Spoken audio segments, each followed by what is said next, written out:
Okay, now let's go into a little bit more detail about this process of the cell cycle, the life cycle of a single cell.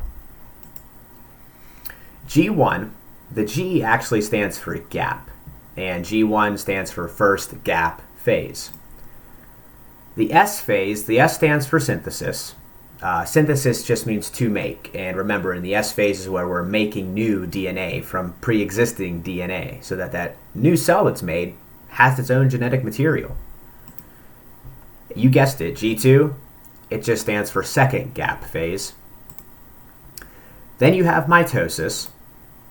Now this is the step in the cell cycle we did not talk about in our last video. This is cytokinesis, and we're going to talk a little bit more about what cytokinesis means and what it entails in this slide. So we have our G1 phase. Notice G1 is the largest phase of the cell cycle. It's where the cell spends most of its life. Once it progresses through G1, it enters, that's right, the S phase. This is where new DNA is going to be made. Once new DNA is made, the G2 phase, we're going to see further preparation for division. And once G2 phase ends, if you can look real closely here, you see that this tiny yellow portion of the cell cycle, it's divided. We have a light side and a dark side. That's because these are actually two different stages. We have mitosis happens first. Now mitosis actually stands for division of the nucleus. So during mitosis, inside that one cell that's gone through G1, S, and G2, all of its internal components, the extra organelles, the extra DNA, they're all going to migrate to opposite ends of the cell. All right.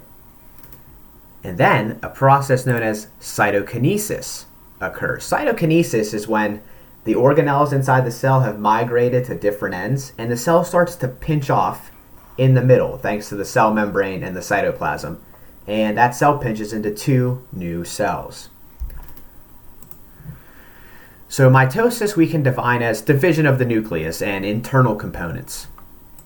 Cytokinesis is division of the cytoplasm. Cytokinesis is where the actual physical cell that was once one divides into two new cells. And ultimately, at the end of this process, you have two new cells produced. Now, these cells are identical to each other. They're identical because, well, that one cell that made two, it copied its DNA. It made an exact copy of its DNA. So down to the genetic components of these two new cells, they are identical. And you guessed it, both of these two new cells you see right here, both of them are going to enter their own G1 phase and then their own S phase, G2, mitosis, and cytokinesis, and the process continues all over again.